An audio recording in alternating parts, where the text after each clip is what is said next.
Good morning student. आज हम लोग मैथ में द्विघात समीकरण यानी कि क्वाड्रेटिक इक्वेशन के बारे में समझेंगे। आखिर में क्वाड्रेटिक इक्वेशन किस प्रकार होता है और क्वाड्रेटिक इक्वेशन यानी कि द्विघात समीकरण को किस प्रकार हम हल करते हैं और द्विघात समीकरण यानी कि क्वाड्रेटिक इक्वेशन को हल करने की कुल कितनी विधियां हैं। ठीक है, सबसे पहले बात हम करते हैं द्विघात समीकरण। द्विघात समीकरण ऐसा समीकरण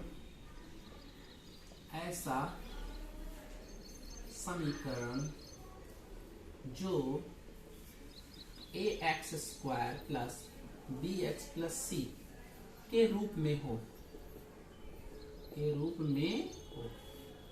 ठीक है, पहली बात समझ लीजिए, ऐसा समीकरण जो ax square plus bx plus c के रूप में हो। ठीक है, फिर से बात समझ लीजिए, ऐसा समीकरण जो ax square plus bx plus c के रूप में हो, तो ऐसे समीकरण को हम क्या कहते हैं? द्विघात समीकरण यानी कि क्वाड्रेटिक इक्वेशन कहते हैं। ऐसे समीकरण के हम ऐसा समीकरण जो ax square plus bx plus c के रूप में हो, उसे हम द्विघात समीकरण या फिर इसको हम इंग्लिश में क्वाड्रेटिक इक्वेशन कहते हैं। क्वाड्रेटिक इक्वेशन, देखो यहाँ पर नाम है द्विघात समीकरण, मतलब जिसमें अधिकतम घात 2 हो। ऐसा बहुपद जिसमें अधिकतम घात क्या हो? 2 हो। अगर किसी बहुपद में अधिकतम घात 2 है तो उसे हम द्विघात समीकरण कहते हैं। अगर किसी बहुपद में अधिकतम घात 2 है, जैसे यहाँ ध्यान देने वाली बात है, x की अधिकतम घात, अगर हमें इसकी घात बतानी हो तो हम इसकी घात 2 बताएंगे। यानी कह सकते हैं कि ax square plus bx plus c एक ऐसा बहुपद है जिसकी घात 2 है। अगर एक ऐसा बहुपद जिसकी घात 2 है तो ऐसे बहुपद को ही हम क्या कहते हैं? द्विघात समीकरण या क्वाड्रेटिक इक्वेशन कहते हैं। बात समझ लीजिए। ठीक है, अब इसकी कुछ शर्त होती है, कंडीशन होती है। यहाँ पर b, c 0 हो भी सकता है, 0 हो भी सकता है या नहीं। ठीक, मतलब 0 हो भी सकता है, लेकिन किंतु बट याद रखने वाली बात है, बट किंतु a कभी भी 0 नहीं होगा। द्विघात समीकरण की शर्त है, ये कंडीशन है, होनी चाहिए यहाँ पर कि क्या b और c 0 हो भी सकता है या नहीं भी हो सकता है, लेकिन a कभी भी 0 नहीं होता है। अगर ये 0 हो जाएगा तो वो द्विघात समीकरण नहीं होगा। मतलब हम द्विघात समीकरण को देखो मैं इस प्रकार ले सकते हैं। अगर हमें एग्जाम्पल इसका लिखना हो तो हम क्या ले सकते हैं? X square plus x plus 1, x square plus x plus 1। ठीक है, यहाँ पर क्या है, अगर देखा जाए एक्स स्क्वायर के कोफिशिएंट को हम a कहते हैं, एक्स के कोफिशिएंट को हम b कहते हैं। एक्स कोफिशिएंट क्या होता है? जो गुणांक लिखा हो, जैसे एक्स स्क्वायर क्या ये कुछ नहीं लिखा है तो हम 1 मानेंगे, प्लस एक्स क्या ये कुछ नहीं लिखा तो 1 मानेंगे। फिर कांस्टेंट क्या लिखा है, यानी कि यहाँ पर हम a की वैल्यू 1, b की वैल्यू 1 और c की वैल्यू 1 लिखेंगे। ठीक है, एक्स स्क्वायर के आगे गुणांक 1 है, जबकि एक्स से आगे गुणांक 1 है तो b की वैल्यू 1 हो गई, और जो कांस्टेंट है टर्म c है तो c की वैल्यू 1 हो जाएगी। ठीक है, इस प्रकार हम देख सकते हैं यहाँ a b c कुछ कोई भी वैल्यू 0 नहीं, तो ये एक द्विघात समीकरण है। इस प्रकार भी हम द्विघात समीकरण लिख सकते हैं, एक्स स्क्वायर प्लस एक्स। अब यहाँ ध्यान देने वाली बात है, a की वैल्यू तो 1 है, b की वैल्यू भी 1 है, लेकिन c की वैल्यू क्या? कांस्टेंट टर्म है क्या या कांस्टेंट टर्म नहीं है, तो c की वैल्यू क्या हो जाएगी? 0 हो जाएगी। तो इस प्रकार ये भी हमारा द्विघात समीकरण है। ठीक है, क्यों द्विघात है? एक्स स्क्वायर आ रहा है, बाकी टर्म आए चाहे आए ना आए, चाहे ना आए, पद आए चाहे ना आए। ठीक है, लेकिन यहाँ पर एक्स स्क्वायर आ रहा है, इसलिए द्विघात समीकरण है। ठीक, इसी प्रकार अगला एग्जांपल हमारा क्या हो सकता है? अगर हम चाहें तो सिर्फ एक्स स्क्वायर भी लिख सकते हैं, ये भी द्विघात समीकरण है। ठीक है, यहाँ क्यों भी एक्स स्क्वायर आया, यहाँ पे ध्यान से देखो, a की वैल्यू 1 है, b और c दोनों 0 हो गए। ठीक है, b और c तो ये तीनों द्विघात है। लेकिन अगर हम इसको इस प्रकार लिखें, चौथा x प्लस 1 लिखें, या फिर हम इसको सिर्फ x लिखें, या सिर्फ हम इसको 1 लिखें, तो ये सब द्विघात समीकरण नहीं है। याद रखना है, ये द्विघात समीकरण नहीं है। क्यों? क्योंकि यहाँ पर a की वैल्यू 0 हो गई है, यहाँ भी a की वैल्यू 0, यहाँ भी a की वैल्यू 0 हो गई है। ठीक है, ये सब a की वैल्यू 0, इसलिए द्विघात समीकरण। याद रखना है, द्विघात समीकरण में एक्स स्क्वायर का टर्म आना जरूरी होता है, यानी a की वैल्यू 0 नहीं होनी चाहिए। अगर ऐसा होगा तभी वो द्विघात समीकरण होगा। ठीक है, बात आप क्लियर कर लीजिए। एक्स स्क्वायर का पद आना जरूरी है। अगर एक्स स्क्वायर का टर्म आ रहा है तो द्विघात होगा, अगर नहीं आ रहा तो द्विघात समीकरण नहीं होगा। पहली बात ये समझ लीजिए, ये द्विघात समीकरण का रूप क्या होता है। ऐसा बहुपद, ऐसा समीकरण जो x square plus b h plus c के रूप में हो और इसमें ए की वैल्यू 0 ना हो और बी और सी की वैल्यू 0 हो भी सकती है या नहीं भी हो सकती। ठीक है, अब हम इसको हल करने की कोशिश करेंगे कि द्विघात समीकरण को कितने प्रकार से हम हल कर सकते हैं। ठीक है, द्विघात समीकरण को हम कितने प्रकार से हल कर सकते हैं।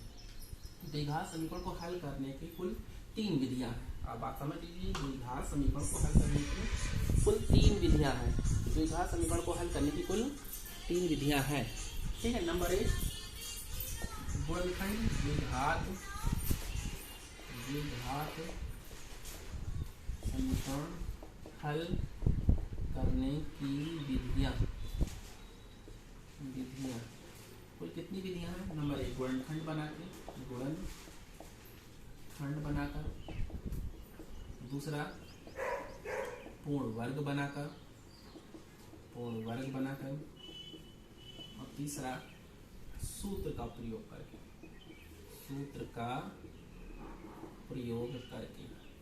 ये 3 विधियां द्विघात समीकरण को हल करने की। गुणनखंड बनाकर, जो कि हम 9th क्लास में पढ़ चुके हैं। ठीक है, और दूसरा क्या है, पूर्ण वर्ग बना के, और तीसरा क्या है, हम सूत्र का उपयोग करके। ठीक है, याद रखना है द्विघात में अधिकतम मूल जो निकलेगा, अधिकतम हल जो निकलेगा। एक बात और इम्पोर्टेंट बात है, द्विघात का अधिकतम मूल की संख्या 2 होगी। अधिकतम मूल की संख्या कितनी होगी, 2 होगी। अधिकतम 2 से ज्यादा नहीं हो सकता है। ठीक है, 2 से ज्यादा नहीं होता है। ठीक है, द्विघात के अधिकतम मूल की संख्या कितनी होती, 2 होती। और द्विघात का वक्र कैसा होता है। द्विघात अगर हम समीकरण का, ठीक है, वक्र कहें तो द्विघात समीकरण का वक्र परवलयाकार होता है। ठीक है, मतलब हम द्विघात समीकरण को, क्वाड्रेटिक इक्वेशन को कुछ इस तरह से बना सकते हैं। ये द्विघात समीकरण, ये सॉरी, इसको जरा हम एक्स एक्सिस से होता हुआ बनाए हैं। पिछले लेसन में पढ़ चुके हैं कि एक्स, अगर कोई वक्र एक्स एक्स को काटेगा तभी हल देगा, अगर वो एक्स एक्स को नहीं काटेगा तो हल नहीं देगा। तो ये हमारा एक्स एक्स है, ये वाई एक्स है, एक्स एक्स को काट रहा है। ऐसा भी काट सकता है कि वो एक ही बिंदु पर हल दे। ठीक है, और ऐसा भी काट सकता है कि वो दोनों x x plus x x पर काटे। ठीक है, ऐसा भी हो सकता है कि दोनों ऋण एक्स एक्स पर, यानी कि यहाँ पर एक प्लस एक्स की वैल्यू प्लस ए आएगी और दूसरी एक्स की वैल्यू माइनस बी आएगी। मान ले रहे हैं कि यहाँ पर बी पॉइंट है, यहाँ पर ए पॉइंट है, तो एक्स बराबर प्लस ए और एक्स बराबर माइनस बी। यहाँ पर ध्यान से देखो, सिर्फ इस द्विघात समीकरण की केवल एक ही वैल्यू आएगी, एक्स बराबर माइनस। हम इसको ए न मानकर अल्फा बीटा मान लें तो काफी अच्छा, क्योंकि ये हमारे कॉफिशिएंट है। इसको हम अल्फा मान ले रहे हैं, इसको हम बीटा मान ले रहे हैं। तो एक्स इक्वल टू, ये एक्स क्या है, मूल है। क्योंकि ये हमारा द्विघात समीकरण परवलयाकार होता है, तो इस तरह अगर हमने बनाया तो एक धन एक्स एच की दिशा में कट रहा है तो प्लस अल्फा हो गया, और दूसरा ऋण एक्स एच की दिशा में कट रहा है तो माइनस बीटा हो गया। जबकि यहाँ पे परवलय केवल द्विघात समीकरण जो है, द्विघात समीकरण को तो परवलयाकार फॉर्म में बनाया जा रहा है, ये केवल एक ही बिंदु पर काट रहा है, तो इसको हम एक्स बराबर प्लस अल्फा, इसके केवल एक ही मूल होंगे। तो याद रखना है, या तो 2 मूल होंगे या 1 मूल होंगे। ऐसा भी समीकरण हो सकता है द्विघात समीकरण जिससे कोई भी मूल ना हो। यहाँ पर दोनों, ध्यान से देखने वाली, दोनों प्लस मूल है, एक्स बराबर प्लस अल्फा, एक्स बराबर प्लस बीटा। ठीक है, ऐसा भी समीकरण हो सकता है कि द्विघात समीकरण के कोई भी मूल ना, कुछ इस तरह से अगर बने, इस द्विघात समीकरण का कोई मूल या हल नहीं होगा। क्यों? क्योंकि ये एक्स एच, ये परवलय, ये द्विघात समीकरण जो परवलय के रूप में ड्रा किया गया है, ये एक्स एच को नहीं काट रहा है। जब एक्स एच को नहीं काट रहा है तो इसका कोई हल नहीं होगा। ठीक है, तो याद रखने वाली बात है, अगर वो एक्स एच को एक बिंदु पे काट रहा है तो उस द्विघात समीकरण का केवल ये एक हल होगा। अगर वो 2 बिंदुओं पर काट रहा है तो उसके 2 हल होंगे। जैसे यहाँ पर 2 धनात्मक हल हैं और यहाँ पर एक धनात्मक और एक ऋणात्मक हल है। जबकि यहाँ पर ये जो द्विघात समीकरण है, परवलय के रूप में जो उसका ग्राफ ड्रा किया जा रहा है, यानी कि द्विघात समीकरण का वक्र कैसा होता है, परवलयाकार होता है, उसको हमने ड्रा करके बताया है। वहाँ पर एक्स एच को किसी भी बिंदु पर काट नहीं रहा है। इसका मतलब क्या है, यहाँ पर कोई हल या इसका कोई मूल नहीं। तो ये ध्यान देने वाली बात है, द्विघात समीकरण का वक्र कैसा होता है, परवलयाकार होता है, या तो एक मूल देगा, या तो दोनों धनात्मक देंगे, या तो दोनों ऋणात्मक भी दे सकते हैं। उसका ग्राफ कुछ इस तरह से हम बना सकते हैं, दोनों ऋणात्मक ग्राफ कुछ इस तरह से आ जाएंगे। ये दोनों ऋणात्मक मूल हैं, दोनों ऋणात्मक मूल हैं, ठीक है, दोनों ऋणात्मक मूल एक्स अक्ष, ये एक्स अक्ष है, वाई अक्ष है, एक्स अक्ष के इधर जो होगा दोनों ऋणात्मक मूल देगा, एक्स अक्ष के उधर जो रहेगा दोनों धनात्मक मूल देगा। एक्स अक्ष को अगर केवल टच करेगा तो एक ही मूल देगा, और अगर एक्स अक्ष पे एक तरफ धनात्मक टच करे, एक तरफ ऋणात्मक टच करे, यानी प्लस एक माइनस, और अगर एक्स अक्ष को नहीं टच कर रहा तो इसको मूल नहीं। तो ये कुछ इस तरह से केस हो सकते हैं, इस तरह से आप बना सकते हैं। पहला केस, नंबर दूसरा केस, तीसरा ऐसे लिख सकते हैं, और नंबर चौथा इसको ले सकते हैं, और एक पांचवा ले सकते हैं। ठीक है, आप बना सकते हैं कि द्विघात समीकरण का वक्र कैसा होता है, परवलयाकार होता है। दो धनात्मक मूल दे रहा है, यहाँ पर दो ऋणात्मक मूल दे रहा है, यहाँ पर एक धनात्मक एक ऋणात्मक दे रहा है, यहाँ पर सिर्फ एक ही धनात्मक दे रहा है, और यहाँ पर कोई हल नहीं दे रहा है। इसको आप अपनी कॉपी में ड्रा कर सकते हैं, लिख सकते हैं, बहुत इंपॉर्टेंट बात है। ठीक है, इसको आप स्क्रीनशॉट लेके नोट कर लीजिए। ठीक है, अब हम गुणनखंड विधि द्वारा गुणनखंड बनाकर हल करना सीखेंगे, जो कि हम 9th क्लास में पढ़ चुके हैं। ठीक है, हम गुणनखंड बनाकर द्विघात समीकरण को हल करना सीखेंगे सबसे पहले।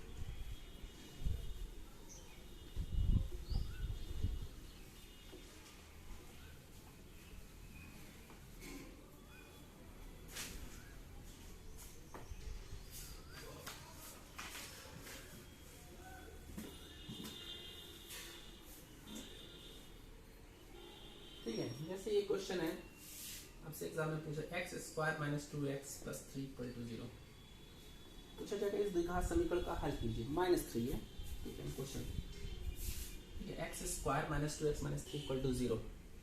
ठीक, इसको हम किस विधि से द्वारा हल करेंगे, इसको हम पहले एक एक मेथड हम पढ़ेंगे। ठीक है, सबसे पहले हम गुणनखंड बनाकर हल करना सीखेंगे, फिर पूर्ण वर्ग बनाकर हल करना सीखेंगे, और फिर लास्ट में सूत्र द्वारा उपयोग करेंगे। तो ये हम गुणनखंड विधि द्वारा, तो गुणनखंड विधि द्वारा इसमें हम कौन से मेथड का यूज करेंगे, मिडिल टर्म स्प्लिटिंग, मध्यवर्ती पद तोड़कर। मध्यवर्ती पद तोड़ने का मतलब क्या होता है, सबसे पहले हम एक्स स्क्वायर के आगे जो नंबर लिखा रहता है, जैसे यहाँ कुछ नहीं लिखा है एक्स स्क्वायर के आगे, तो हम यहाँ 1 मान लेंगे। एक्स स्क्वायर के आगे कुछ नंबर नहीं लिखा है तो क्या मान लेंगे 1, और 1 को हम कांस्टेंट वाले पद से गुणा करते हैं।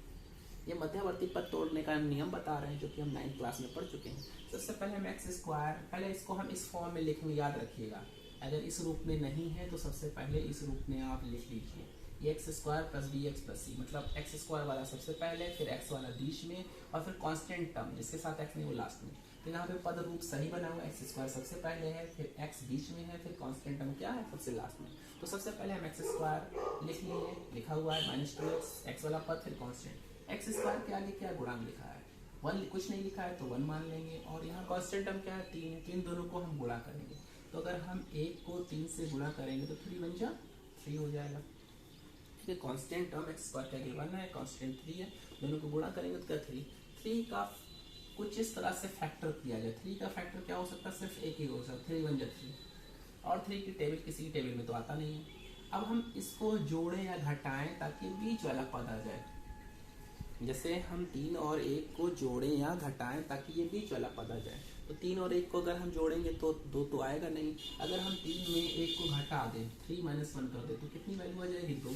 तो हम क्या ले सकते हैं, एक्स स्क्वायर माइनस 2 की जगह क्या ले सकते हैं, 3 - 1x माइनस 3 तो 0, 3 की जगह 3 - 2 की जगह 3 - 1, तो x square minus 3x plus x minus 3 बराबर 0।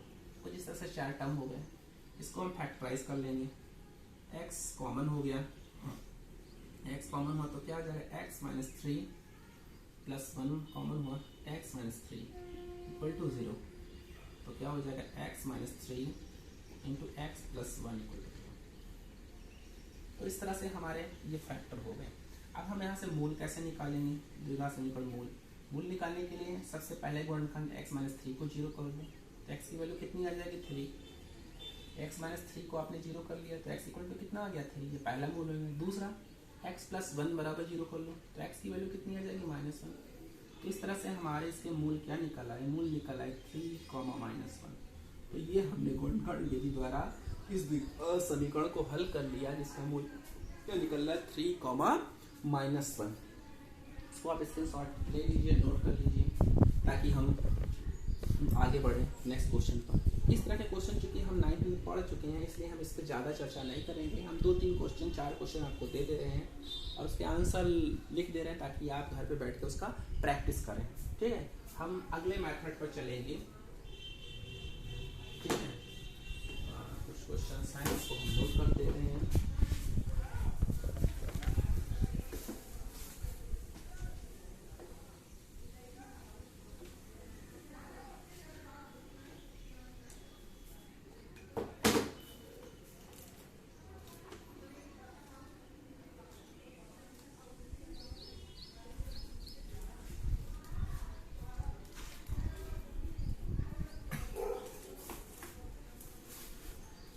क्वेश्चन है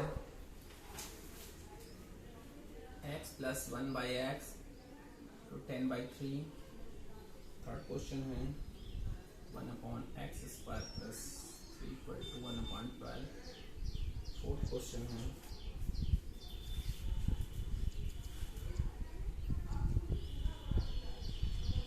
4√3x² + 5x - 2। ठीक है, और एक लास्ट क्वेश्चन है 6x² - x - 2। इसमें से हम आपको एक क्वेश्चन रूट वाला बता दे रहे हैं, तो रूट वाला हो सकता है आप ना लगा पाना। ठीक है, और अगर कोई क्वेश्चन नहीं लगेगा तो आप मैसेज करिएगा और हम आपको उसको समझाने की कोशिश करेंगे। तो ये रूट वाला क्वेश्चन क्या कहता है? Question number 4√3x² + 5x - 2√3 = 0। इसका हमें मूल ज्ञात करना है, हल ज्ञात करना है। द्विघात समीकरण, द्विघात समीकरण तो है क्योंकि x² का पद हमें मिल रहा है, x² का पद मिल रहा है, इसका मतलब ये द्विघात समीकरण है। ठीक है, अब हम सबसे पहले करेंगे क्या, बताया जा चुका है x² के आगे जो कांस्टेंट टर्म लिखा रहता है और कोफिशिएंट लिखा रहता है, और कांस्टेंट टर्म को मल्टीप्लाई कर देते हैं। x² के आगे कोफिशिएंट क्या है 4√3 और कांस्टेंट क्या है 2√3। दोनों को हमने मल्टीप्लाई कर लिया, दोनों को हमने क्या कर लिया, मल्टीप्लाई कर लिया।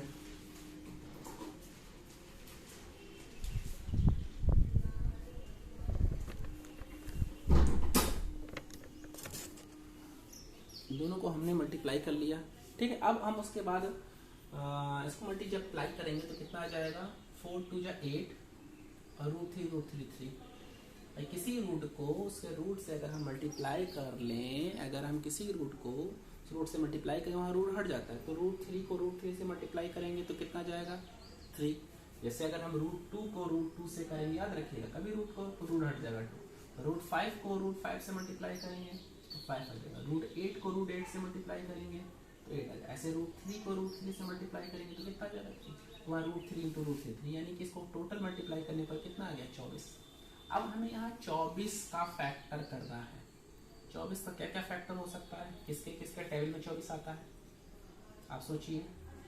12 दूने 24, 6 चौका 24 और 8 तिया 24 और एक लास्ट है 24 कलम 24।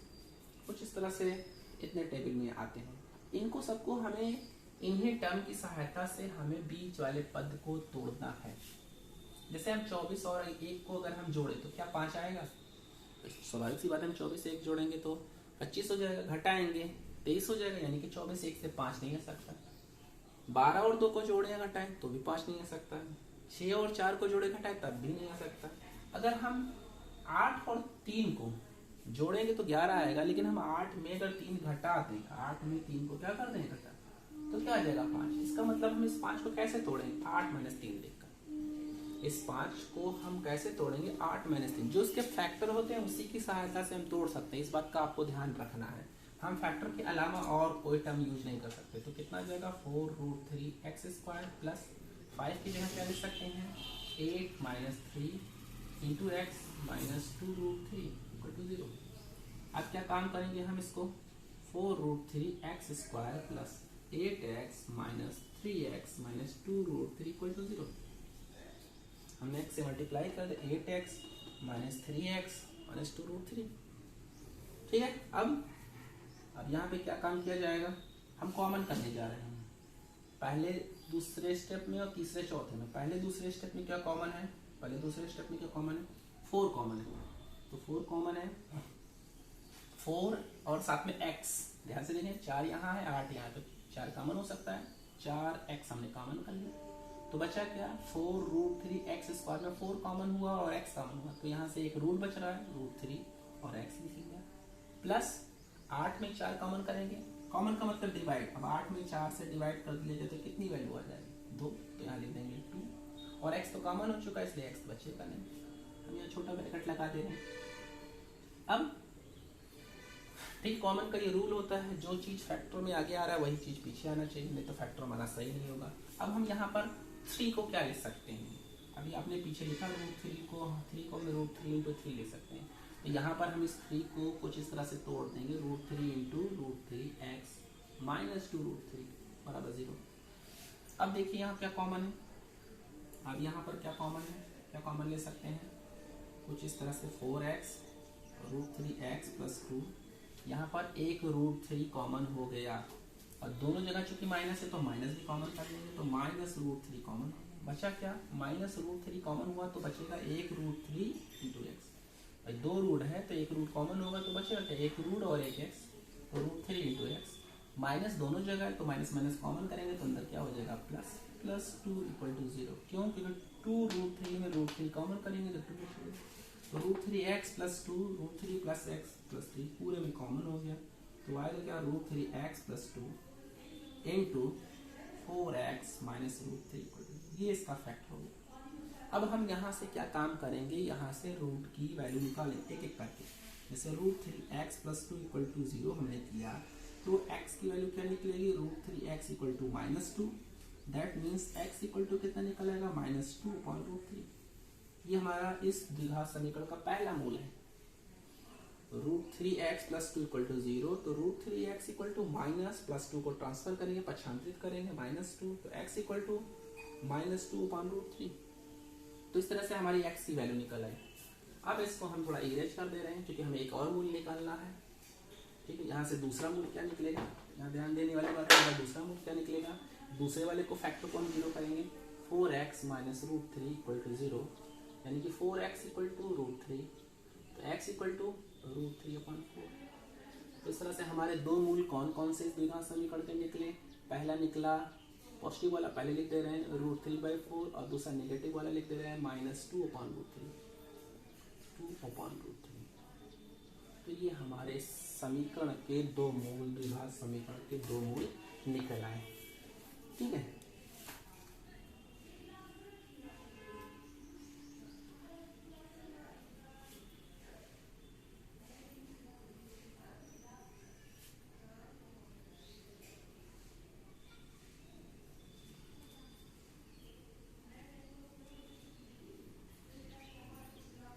ठीक है, थोड़ा चाहो तो रेशनलाइज आप कर सकते हैं और रेशनलाइज करके आंसर आ रहा है, लेकिन सही है, यहाँ पर √3 को हम रेशनलाइज कर सकते हैं। ठीक है, लेकिन यहाँ पर 2/√3 को रेशनलाइज कर सकते हैं। ठीक है, इसको आप नोट कर लीजिए। ठीक है, तो इस तरह से हमने गुणनखंड विधि द्वारा कुछ सवालों को किया, इसके हम आंसर लिख दे रहे हैं जो क्वेश्चंस हमने लिखे हैं, ताकि आप घर पे बैठ के हल कीजिए। अगर नहीं हल कर पाएंगे तो हमें कमेंट बॉक्स में लिख के बताइएगा मैसेज के थ्रू, इसका क्या आंसर आएगा, इसके दो मूल क्या क्या होंगे, इसके आंसर हम लिख दे रहे हैं। इसका आंसर आएगा 2 मूल होंगे 3,1/3। तीसरे वाले का आंसर क्या होगा, दूसरे का आंसर था, थर्ड वाले का आंसर क्या होगा, इसका आंसर क्या होगा, थर्ड का आंसर क्या होगा, +-√3, +3 -√3, और चौथे का तो बता हल ही कर चुके हैं। पांचवें का क्या होगा, 6x² का 6x² -6 - 2 का मूल क्या आएगा, 2/3, -1। इनको आप गुणनखंड विधि द्वारा हल करने की कोशिश करिएगा, और अगर नहीं हल कर पाइएगा तो हमें बताइएगा मैसेज के थ्रू, हम इसको और हल कराने की कोशिश करेंगे। धन्यवाद। ठीक है, हम इसके बाद नए चैप्टर पे पहुँचेंगे।